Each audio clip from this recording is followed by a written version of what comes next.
In October last year, the Royal Court Theatre staged a remarkable event. Our greatest living playwright, the Nobel Prize winner Harold Pinter, who had started his career as an actor, agreed to take on the leading role in Samuel Beckett's Krapp's last tape. It was a unique encounter between two giants of 20th century theatre. Pinter told me that Beckett's work had been an inspiration to him from the very beginning of his career. You wrote about Beckett. I've got this quote from you. I'm going to read it all to you. "He is the most courageous, remorseless writer going, and the more he grinds my nose in the shit, the more I'm grateful to him. He's not fucking me about, he's not leading me up any garden path. He's not slipping me a wink. He's not flogging me a remedy or a path or a revelation or a basin full of breadcrumbs. He's not selling me anything I don't want to buy. He doesn't give a bollock whether I buy or not. He hasn't got his hand over his heart. Well, I'll buy his goods, hook, line and sinker, because he leaves no stone unturned and no maggot lonely. His work is beautiful." You did write that. I did. I first came across Beckett's writing in Ireland, and when I got back to London, I immediately went to the library, and they'd never heard of Beckett, and they had no books of Beckett. And I went to a number of libraries. Finally, I tracked down the fact that in the Bermondsey Public Reserve Library, there was this novel Murphy. So I got it and opened the front, the library, all the details, and it hadn't been taken out since 1939. How amazing. This was 1953. So I kept it. It's my one criminal act as far as I know. And I still have that copy. In the play, the 69-year-old Krapp sits alone in a room, listening to tapes made by his younger self 30 years earlier. You're very particular when you choose what you're going to act in now. So this decision to do Krapp's last tape, what was it that... I was invited by Ian Rickson, the director of the film, and the director of the Royal Court, to do it on the stage at the Royal Court.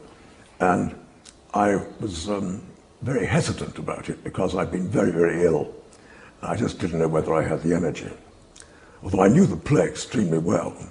I had seen it in 1958, I think, when its first production in London with Pat McGee. But my wife said, "Don't say no." And so finally I said yes. And I'm very glad I did also.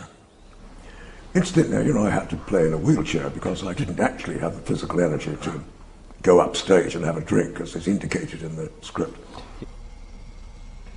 Because the voices are 30 years apart, did you have to bring something to it, technically? The voice on the recorder and... Well, I had to learn how to use the damn tape recorder for a start.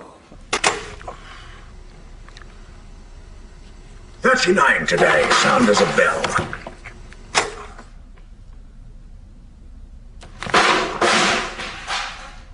I finally got the hang of it. But you don't have tape recorders like this anymore. And they had to go to an old antique shop to get this one.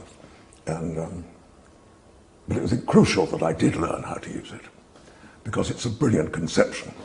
And the going back is extremely important, and then going forward and so on and so on. So it's very much part and parcel of the texture of the work.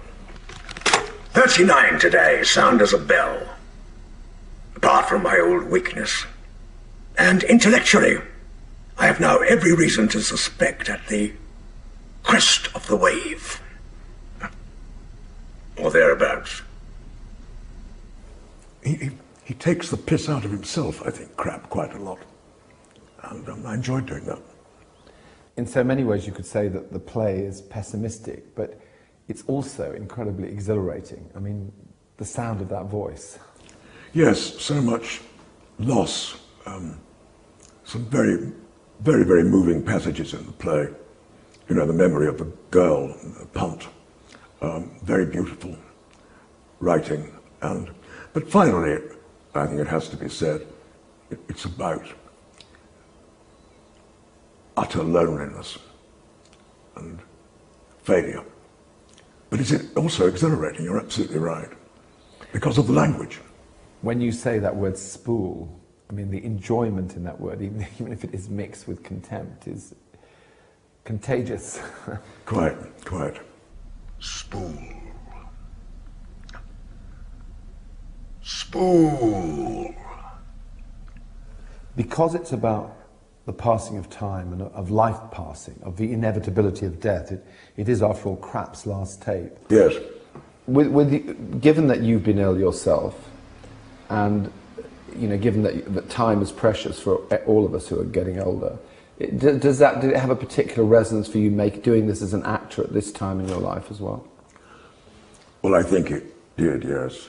I mean, there are 2 points in the play when he looks over his shoulder into the dark. You don't see anything. But what is he looking at? There's something behind him, which in fact is death. And that certainly had a resonance as far as I was concerned, because I've been up against it myself twice in the last 5 years. That have come through, I have to say, but so does Krapp. Krapp's still there at the end. He's not dead. It's all about holding on and letting go, all about absence. Well, there it is. That's life. And that's what death is all about. It comes up and gets you, I think, behind your back, quite often. Or sometimes right in front of your face. I think that's what he's going through. But the play's not all about death at all. I think that it's also about seems to me, the need for love, the loss of love, and the impossibility of love. And then, as he would say, the possibility, the necessity of love. Because he's full of those ironies are at the very center of his work, I think, all of it. He says at the end of The Unnameable, I can't go on, you must go on, I'll go on.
3, spool 5.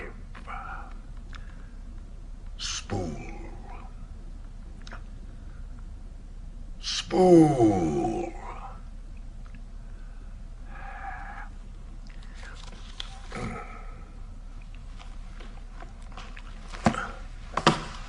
Box 3, 3, 3.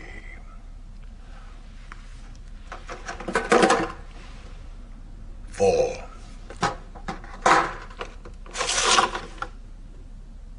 Two.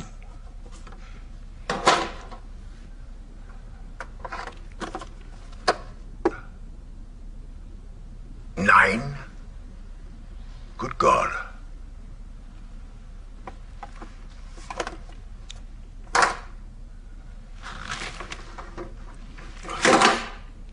Seven.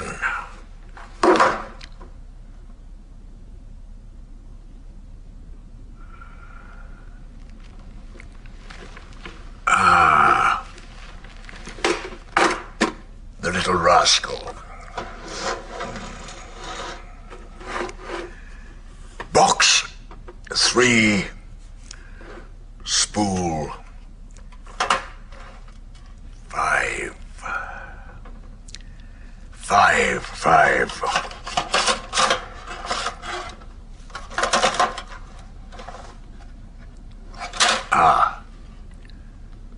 The little scoundrel.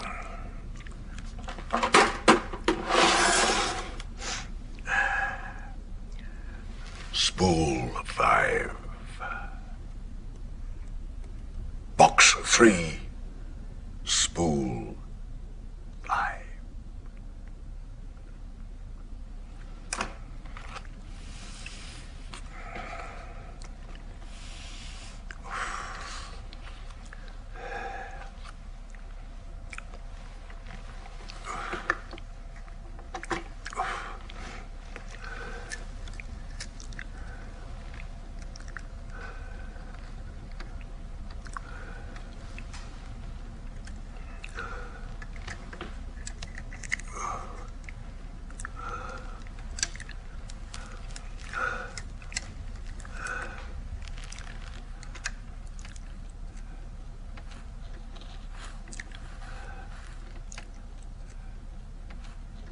Spool.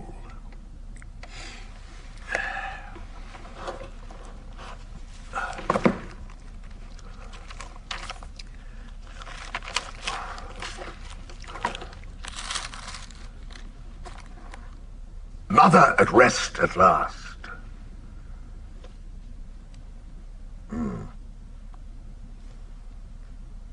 The black ball. Black ball. The dark nurse.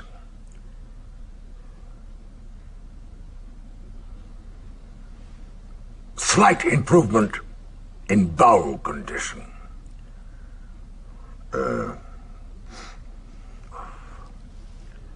Memorable what? Equinox. Memorable equinox. Memorable equinox. Farewell to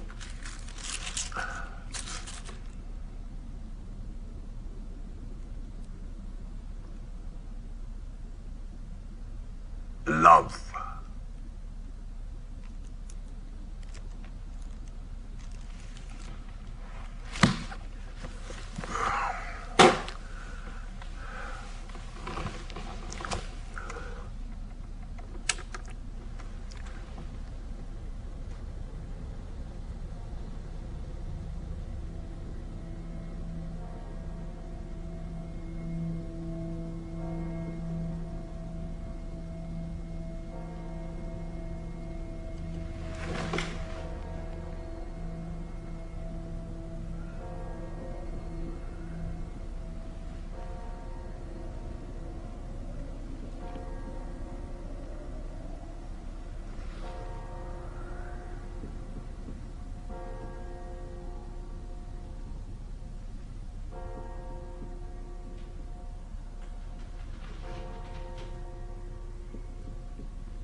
39 today, sound as a bell.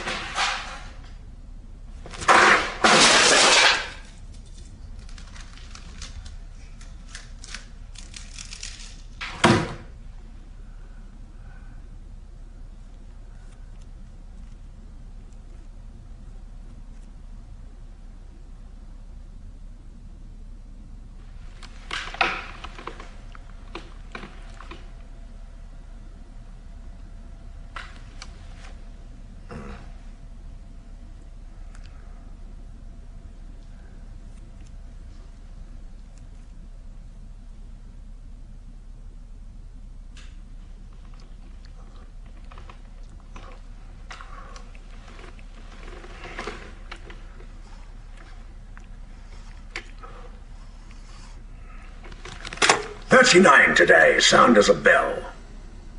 Apart from my old weakness. And intellectually, I have now every reason to suspect at the crest of the wave.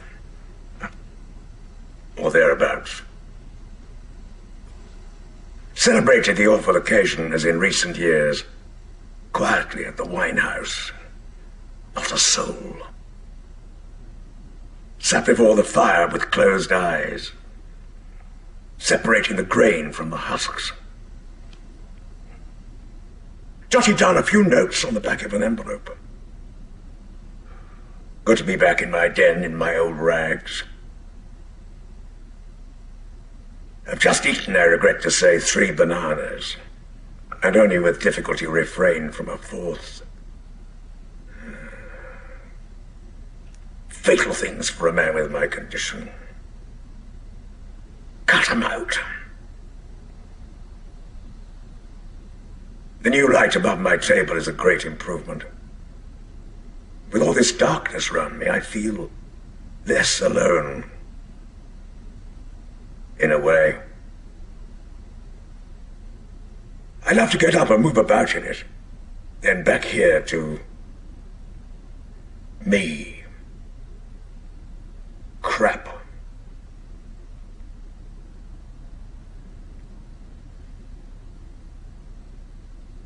The grain, now what I wonder do I mean by that? I suppose I mean those things worth having when all the dust has, when all my dust has settled. I close my eyes and try to imagine them. Extraordinary silence this evening.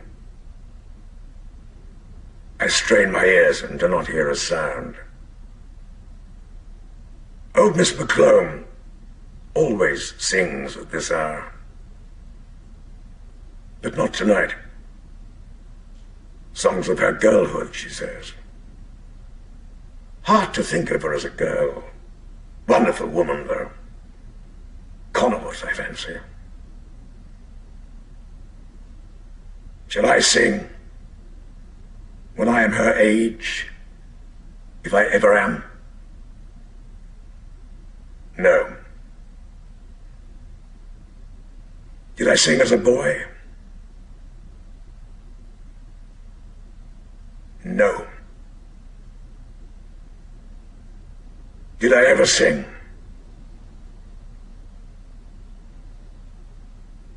No.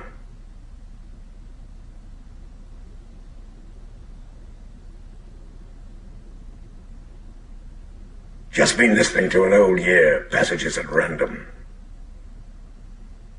I did not check in the book, but it must be at least 10 or 12 years ago. At that time, I think I was still living on and off with Bianca in Keita Street. Well out of that. Jesus, yes. Hopeless business. Not much about her, apart from a tribute to her eyes. Very warm. I suddenly saw them again. Incomparable. Ah, well. These old postmortems are gruesome. But I often find that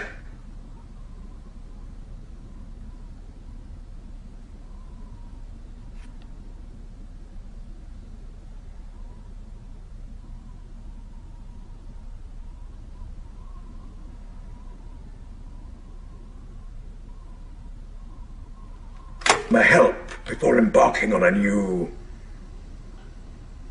retrospect. Hard to believe I was ever that young whelp. The voice. Jesus. And the aspirations. And the resolutions.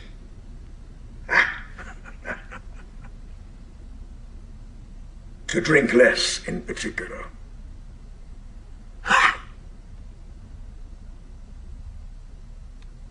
Statistics. 1,700 hours out of the preceding 8,000 odd consumed on licensed premises alone. More than 20%, say 40% of his waking life. Plans for a less engrossing sexual life.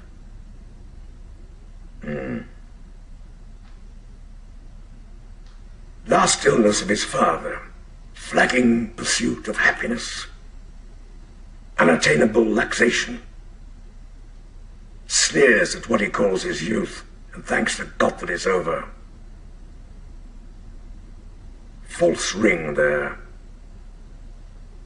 Shadows of the opus magnum. Closing with a yelp to Providence.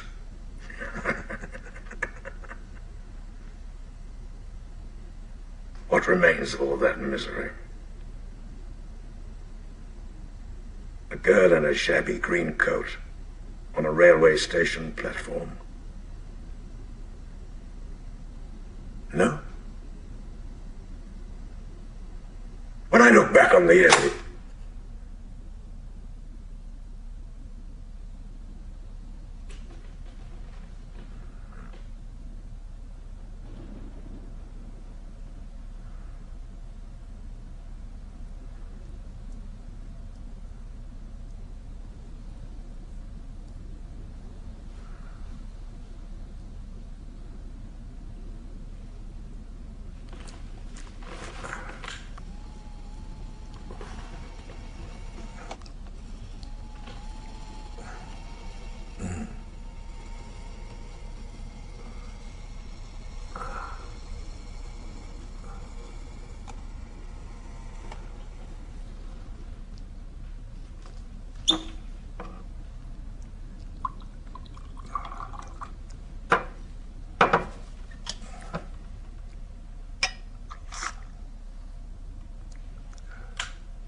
it is gone.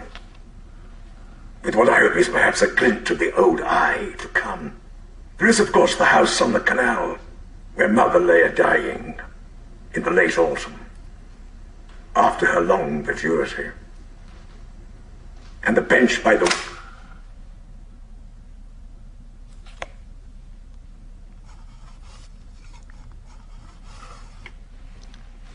dying in the late autumn, after her long vacuity. Do it.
state or condition of being or remaining a widow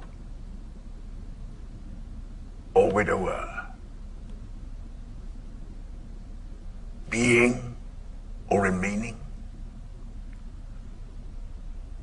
Deep weeds of bedewity.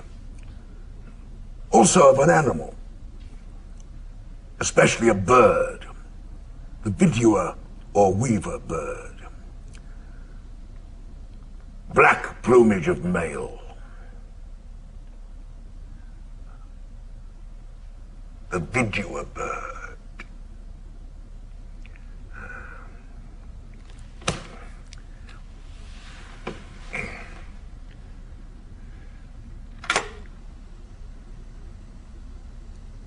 And the bench by the weir, from where I could see her window. There I sat in the biting wind, wishing she were gone. Hardly a soul. Just a few regulars, nursemaids, infants, old men, dogs. I got to know them quite well. Oh, by appearance, of course, I mean. One dark young beauty, I recollect particularly. All white and starch, incomparable bosom, with a big black hooded perambulator, most funereal thing. Whenever I looked in her direction, she had her eyes on me. And yet, when I was bold enough to speak to her, not having been introduced, she threatened to call a policeman, as if I had designs on her virtue.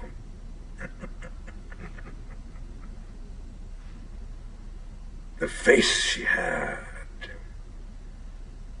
the eyes,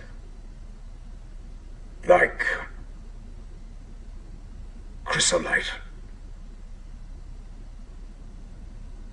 Ah, well.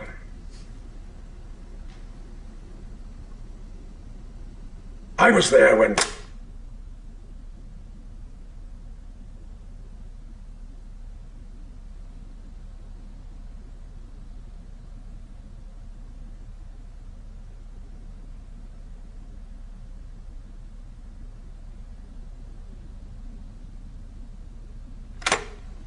the blind went down. One of those dirty brown roller affairs. Throwing a ball for a little white dog, as chance would have it. I happened to look up, and there it was. All over and done with. At last.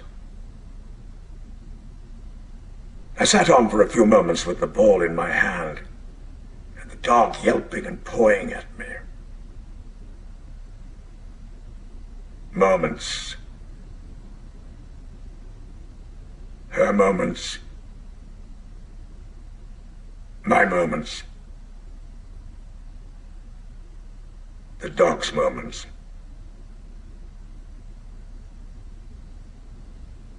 In the end, I held it out to him, and he took it in his mouth. Gently, gently. A small, old, black, hard, solid rubber ball.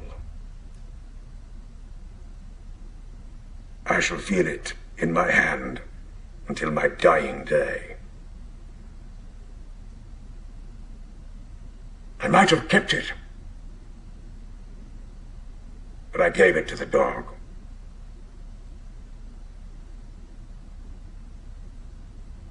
Ah, well.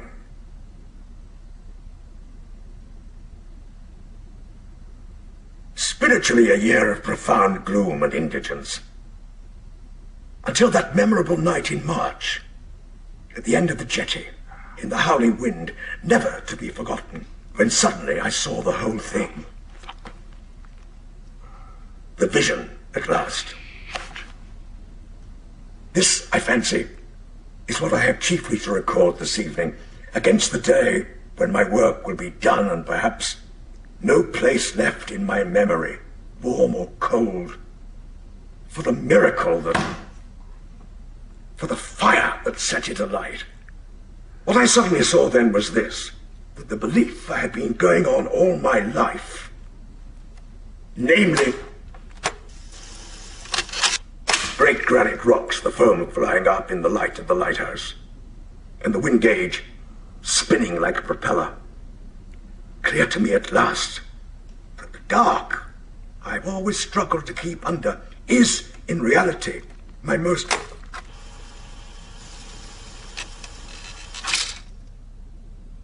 unshatterable association until my dissolution of storm and night with the light of the understanding and the fire.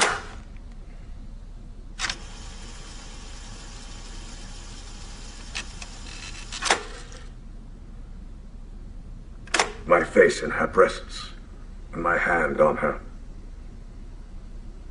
We lay there without moving. But under us all moved, and moved us gently, up and down, and from side to side.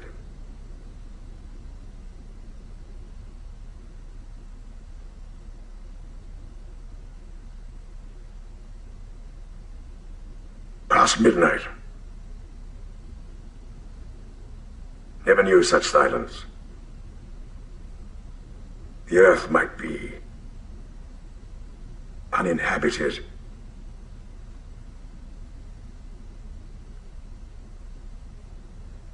Here I end.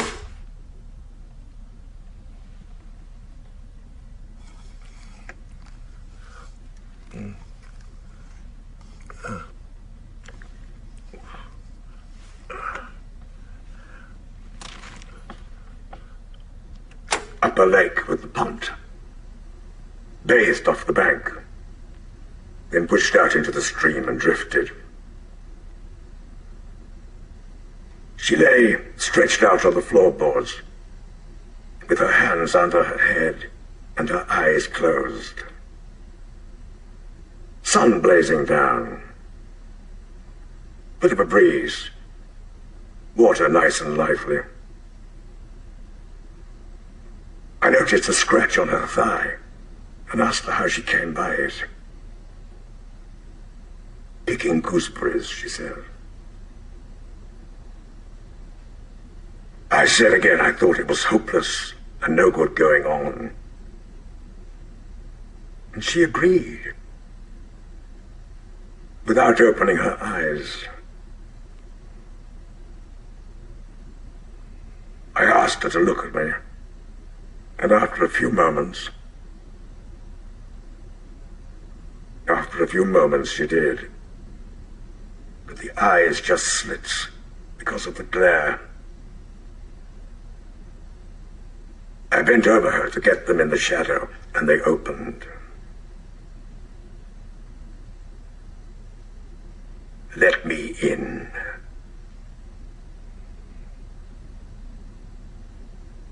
We drifted in among the flags and stuck. The way they went down, sighing before the stem. I lay down across her with my face in her breasts and my hand on her. We lay there without moving. But under us all moved, and moved us gently, up and down, and from side to side.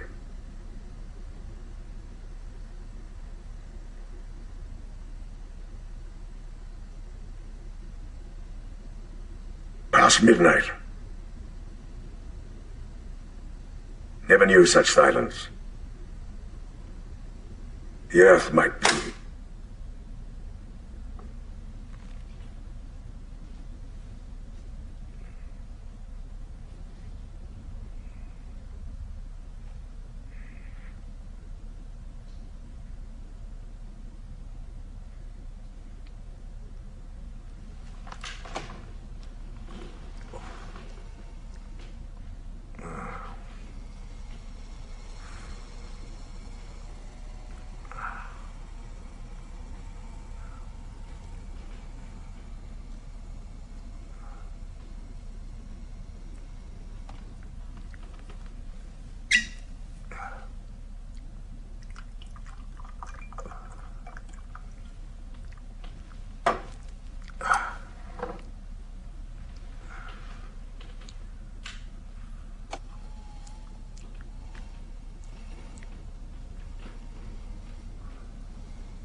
Just been listening to that stupid bastard I took myself for 30 years ago.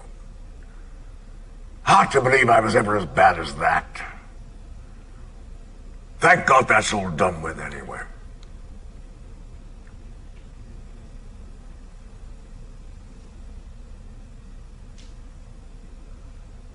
The eyes she had.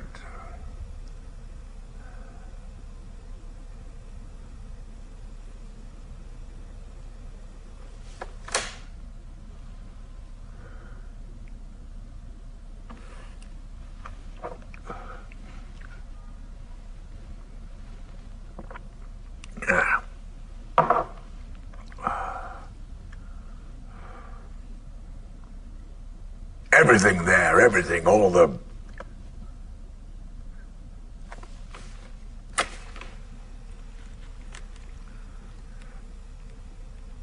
Everything there, everything, on this old muckball. All the light and dark and famine and feasting of the ages. Yes! Let that go. Jesus. Take his mind off his homework. Jesus.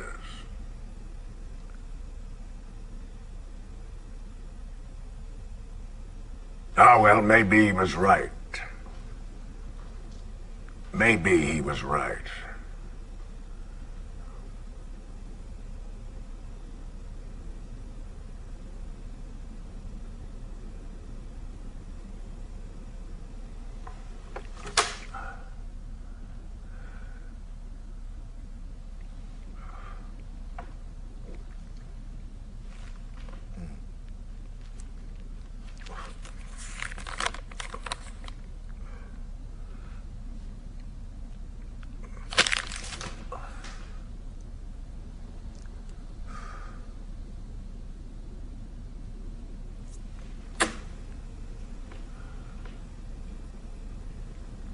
Nothing to say, not a squeak.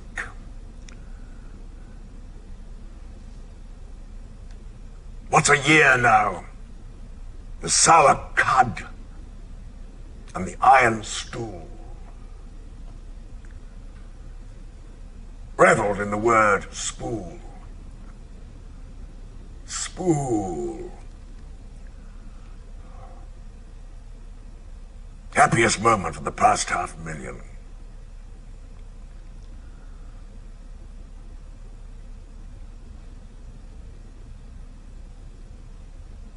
"17 copies sold, of which 11 at trade price to free circulating libraries beyond the seas.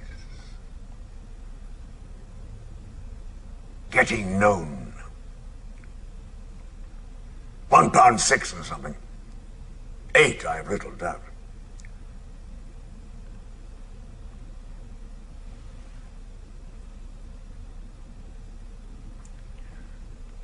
Crawled out once or twice before the summer was cold. Sat shivering in the park. Drowned in dreams. And burning to be gone. Not a soul. Last fancies. Keep 'em under.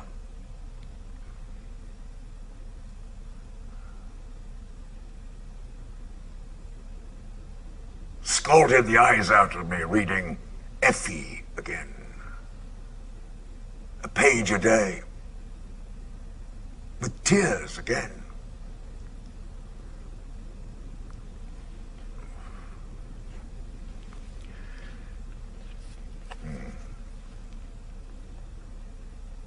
Effie.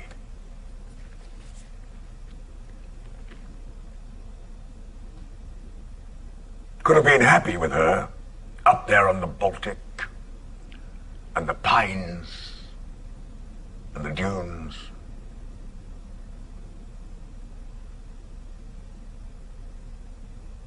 Could I? And she?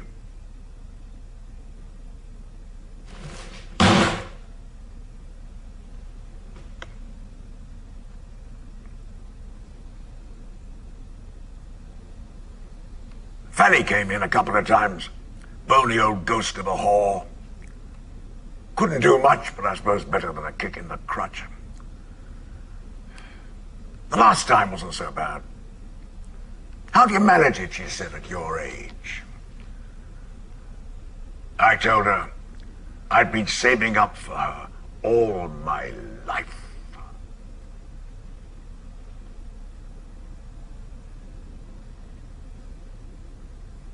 Went to Vespers once. Like when I was in short trousers. Went to sleep and fell off the pew. Sometimes wondered at night whether a last effort mightn't. I'll finish your booze now and get to your bed. Go on with this dribble in the morning, or leave it at that.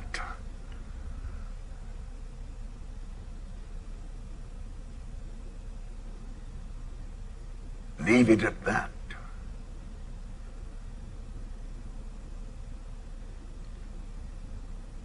Lie propped up in the dark and wander. Be again in the dingle on a Christmas Eve, gathering holly, the red buried.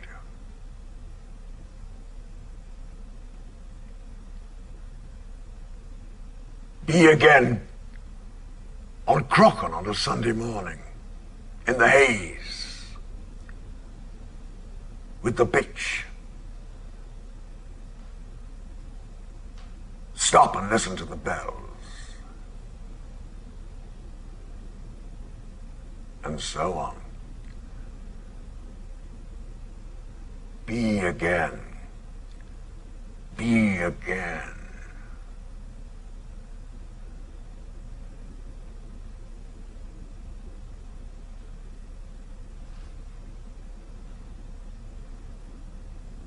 All that old misery. Once wasn't enough for you.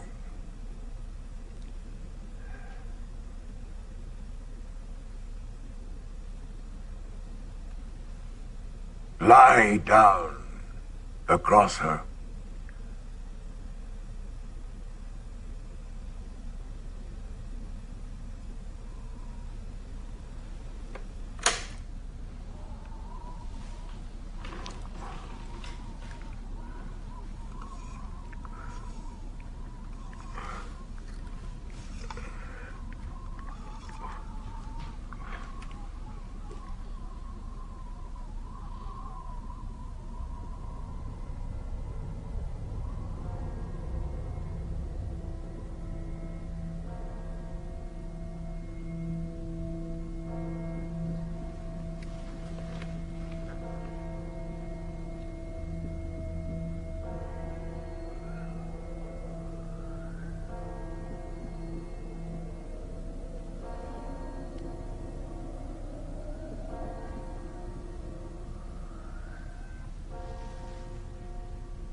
Gooseberries, she said.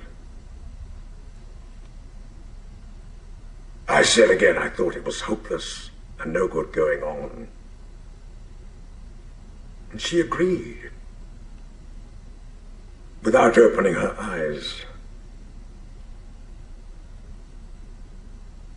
I asked her to look at me, and after a few moments she did. But the eyes just slit because of the glare. I bent over her to get them in the shadow, and they opened. Let me in.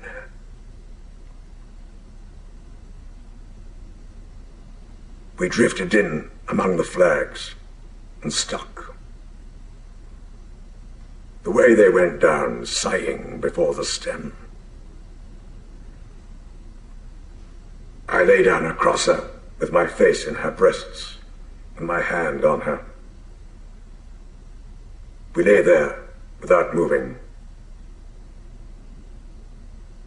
But under us all moved, and moved us gently, up and down, and from side to side.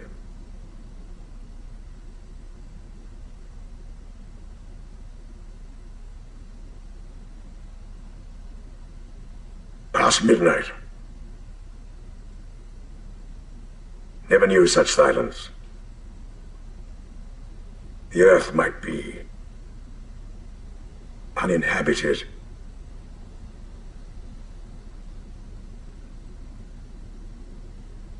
Here I end this reel. Box 3, spool 5.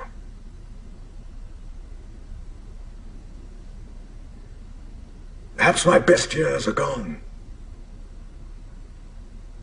When there was a chance of happiness, but I wouldn't want them back. Not with a fire in me now.